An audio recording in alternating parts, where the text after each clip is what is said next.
दिल्ली की सत्ता से दूर भारतीय जनता पार्टी इस बार बाजी पलटने में कोई कोर कसर नहीं छोड़ना चाहती है।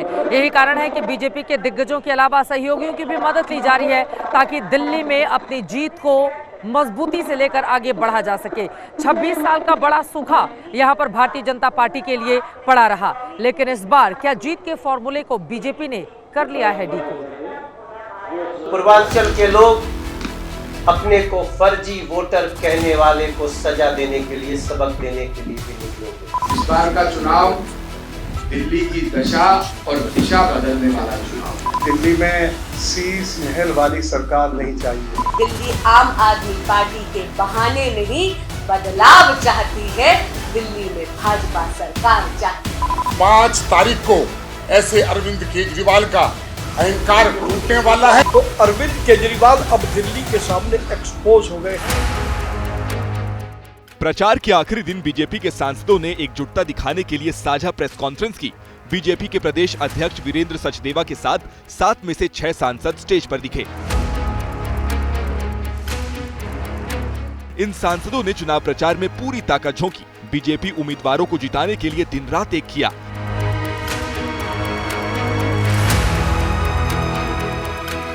इस प्रेस कॉन्फ्रेंस में पार्टी की एक सांसद कमलजीत सहरावत नजर नहीं आई, जो कि गृह मंत्री अमित शाह के कार्यक्रम में थी।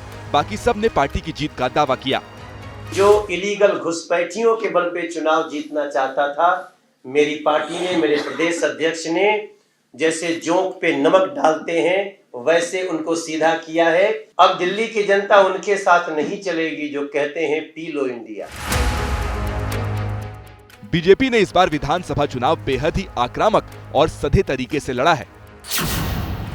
आपको आपदा बताकर शराब शीश महल पर घेरा, रोहिंग्या बांग्लादेशी के मुद्दे पर धार्मिक ध्रुवीकरण को धार दी, आपकी ताकत माने जा रहे पूर्वांचली वोटरों पर फोकस किया, यमुना के बहाने केजरीवाल को झूठा बताया, फ्री का जवाब फ्री से देने की कोशिश की, बजट के जरिए मिडिल क्लास को साधा, क्षेत्रीय छत्रपों को उतारकर हर वर्ग समुदाय को साधा।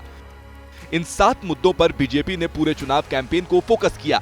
बीजेपी की इस रणनीति को जानकर आप हैरान रह जाएंगे कि पार्टी ने इस बार एक वोट की काउंटिंग की है। पहाड़ी बहुल इलाकों में पहाड़ी नेता, तो पूर्वांचली बहुल सीटों पर पूर्वांचली नेता को, मराठी मोहल्लों में मराठी नेता को, साउथ इंडियन वाले मोहल्ले में साउथ के नेताओं से प्रचार करवाया है। नतीजों का पता तो 8 फरवरी को चलेगा, लेकिन बीजेपी ने इस चुनाव को डू एंड डाई मानकर लड़ने की कोशिश की है। मोदी के 10 साल से ज्यादा के कार्यकाल में दिल्ली ही वो सियासी चक्रव्यूह है जिसे अब तक बीजेपी भेद नहीं पाई है।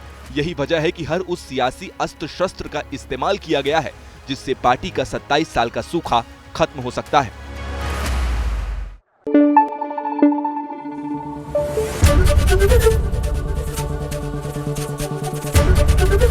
एबीपी न्यूज आपको रखे आगे।